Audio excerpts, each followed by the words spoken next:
Quero convidar aqui também o nosso pastor Hélio.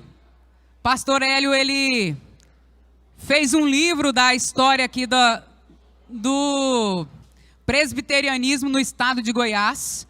E eu não tenho tanta propriedade de falar sobre esse livro, mas ele tem. Então, eu vou passar a palavra para ele.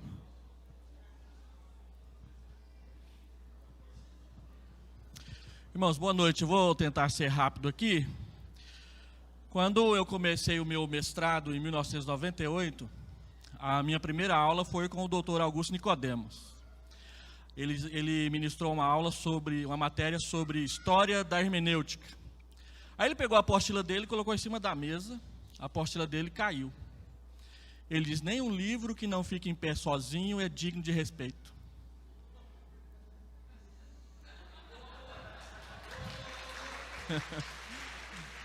É claro que a capa dura ajuda, né? A dele não tinha capa dura, né? Então, foram 12 anos de pesquisa, mais ou menos, e 6 anos escrevendo. Eu tive que desistir do meu doutorado para terminar essa obra, mas eu não achei que ele ia ficar grosso assim. Nós estamos escrevendo aqui uma breve história, porque não dá para escrever tudo. Assim que eu terminei, um pastor chegou para mim: minha igreja está aí, né? Falei: tá, não. Então não vou comprar, né? Outro dia eu recebi a primeira crítica. Um irmão colocou lá no meu Facebook. Esse livro nem arranha a história da IPB em Goiás. Resta a superficialidade. Aí eu respondi: meu irmão, se você escrever um melhor, eu quero ler com prazer. Porque não tem. É o primeiro do nosso estado a respeito da IPB na nossa região. E eu comecei a me interessar por escrever isso aqui na primeira igreja de Uruaçu, 1991. Um professor de seminário disse: você vai pastorear uma igreja, leia todas as atas da igreja. Então eu pedi ao reverendo Elci ler todas as atas da primeira igreja de Uruaçu. Depois eu li todas de Rubiataba, depois eu li todas da Central de Goianésia. E um nome aparecia o tempo todo nessas atas: Valdemar Rose. Valdemar Rose foi o grande evangelista do Vale de São Patrício. Ele andou por aqui na década de 40 e 50 e plantou quase todas as igrejas que os irmãos são membros aqui: Uruana, Séries, Crixás, Nova Glória, as duas de Uruaçu, as duas de Goianésia, Porangatu, e aí vai. Quando a Missão Brasil Central entregou o campo de Niquelândia para a Missão Oeste, foi Valdemar Rose que foi lá receber o campo. E quando fundaram Brasília, a missão achou que Valdemar Rose deveria ir lá plantar a primeira igreja presbiteriana na nossa capital federal. Os irmãos mais antigos, bem mais antigos, talvez o tenham conhecido. Em 1995 eu entrei com um pedido para um diploma de honra ao mérito a ele, mas tinha 15 dias que ele tinha falecido. Eu queria mostrar para os irmãos algumas fotos. O livro é dividido em 5 partes, e a primeira parte eu trabalho 4 razões porque a IPB resolveu plantar igrejas em Goiás. O trabalho dos colportores, que vieram antes dos missionários, visitando de porta em porta, vendendo Bíblia de casa em casa. O ministério do reverendo John Boyle, que plantou a primeira igreja em Goiás em 1884. Depois, a aprovação de um documento chamado Modus Operandi, que determinou que os missionários deveriam sair dos presbitérios e ir para os campos mais longínquos. Então eles olharam para Goiás e vieram para cá em 1926. E, por fim, o trabalho da Missão Oeste do Brasil, que quando as igrejas aqui foram plantadas, era ainda Missão Oeste do Brasil e depois era chamada Região 3 da Missão Presbiteriana do Brasil. Está lá nos livros de atas das igrejas.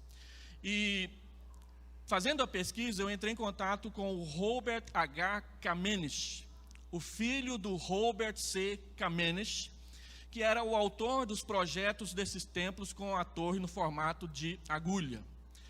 Eu encontrei lá em Goianésia, quando eu era pastor lá, um panfleto dizendo que os templos em formato de agulha eram chamados na missão por templos Robert Kamenisch. Depois eu voltei lá em Goianésia para tentar resgatar esse folheto.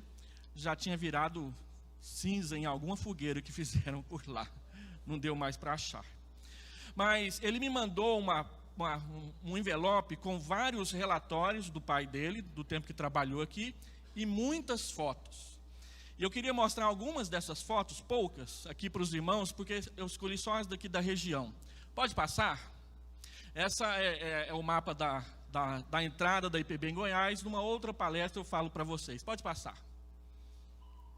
Essa é uma foto de 1958 da Missão Oeste do Brasil. Tem alguns rostos conhecidos aqui. Esse último, do lado de cá, é o reverendo Rickard Taylor. A primeira vez que eu vi o nome dele foi lendo as atas aqui. E foi o único missionário norte-americano que eu conheci pessoalmente. Eu estava aqui no primeiro ano, o reverendo Elci disse, olha, tem um missionário lá em Séries, vamos lá visitá-lo? Eu entrei na belina marrom do reverendo Elci e nós batemos lá, então eu conheci o reverendo Rickard Taylor. O reverendo Rickard Taylor, ele foi o principal organizador das igrejas aqui na região. Quando ele veio para o Brasil, toda a região oeste da BR-153 era campo dele. Uruaçu está a oeste da BR-153, do lado de cá. Então era campo dele. Ele organizou Goianésia, ele organizou Uruaçu, ele organizou Séries, ele organizou Porangatu e foi organizando até chegar em Tocantinópolis. Onde ele ia, a igreja que ele estava era a sede da missão na região. Quando ele estava aqui em Uruaçu, Uruaçu era a sede da missão na região. A esposa dele é essa que só dá para ver a cabecinha aqui. Lá, aquele que está atrás com a seta vermelha é o Robert Kamenisch. O filho dele é que me deu os principais documentos da minha pesquisa. Alguns deles estão resumidos aqui no meu livro. E na frente dele, Jaime Woodson.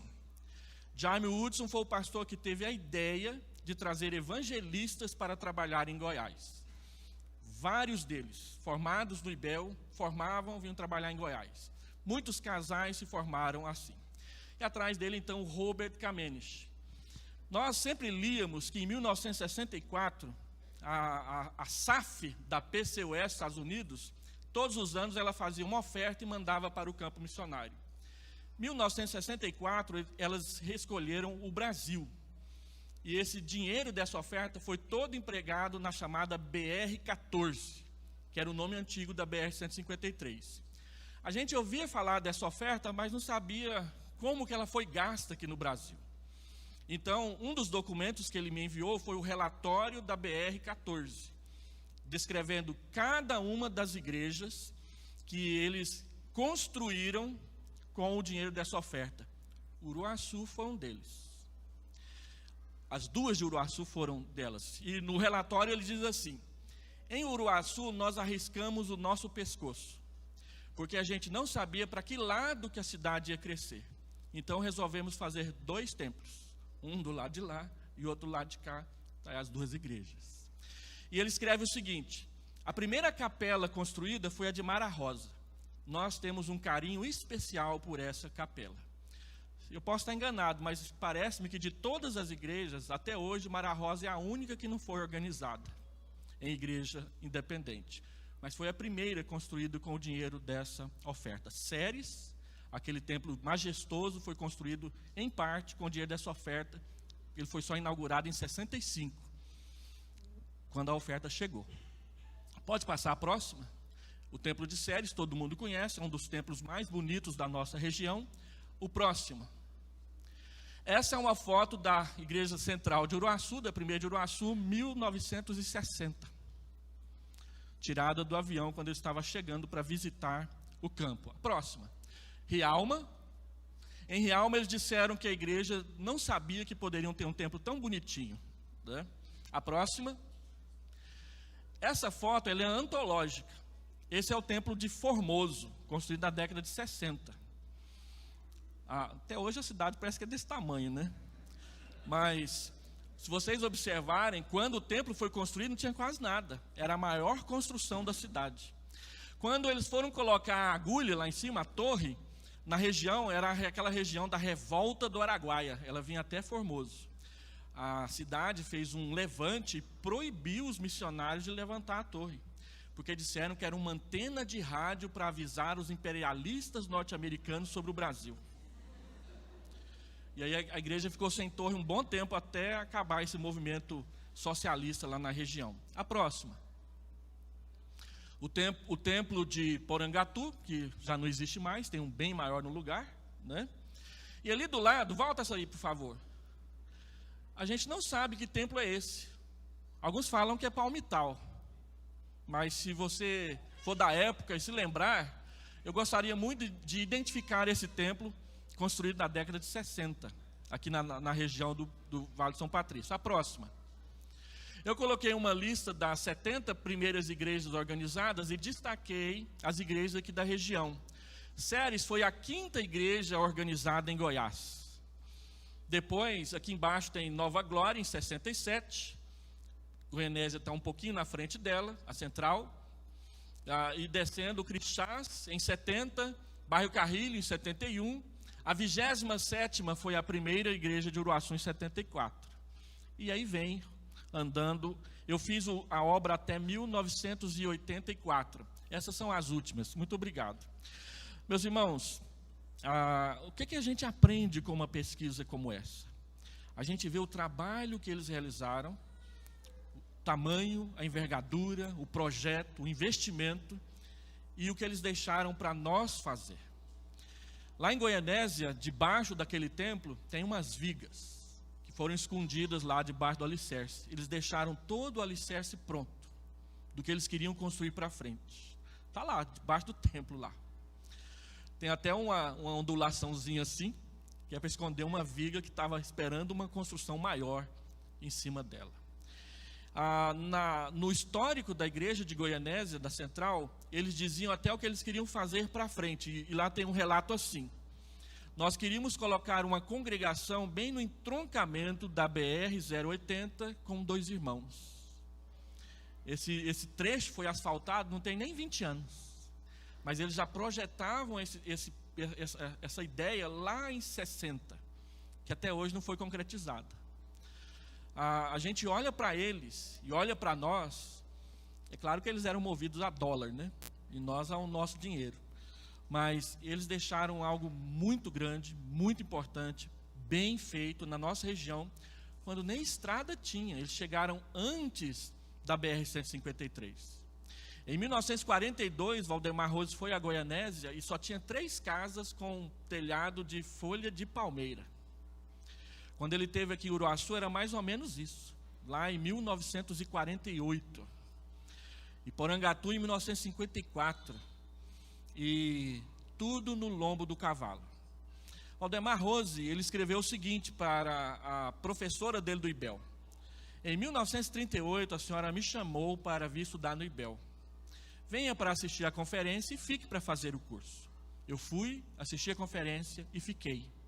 Aquilo abriu uma clareira na minha vida, na qual eu entrei, andei e fui feliz. Em 1942, Valdemar Rose foi a Nova Glória pela primeira vez. Ele saiu de Séries, que ainda era a colônia agrícola nacional, montou seu cavalo e foi em direção à Nova Glória, porque ele ouviu que tinha um povoado por ali. Chegou num determinado lugar, só tinha floresta e o cavalo não passava. Ele amarrou o cavalo, pegou um facão, pegou sua Bíblia e saiu cortando dentro da floresta, até que ele viu uma clareira e um povoado. Era Nova Glória. Ele pregou o evangelho, plantou a igreja, ela está lá até hoje. Então, uma obra como essa, ela vem para mostrar a maturidade do presbiterianismo em Goiás, porque já temos 100 anos trabalhando por aqui, e mostra os desafios que a nossa geração tem em relação ao tamanho do trabalho que essas pessoas fizeram e nós herdamos. Se você tiver coragem, acho que você lê Harry Potter, que tem mais ou menos essa grossura, então você vai ler isso aqui tirando de letra. Eu espero que seja uma bênção, está ali. O valor a gente conversa lá, tá bom? Para quem que eu passo a palavra?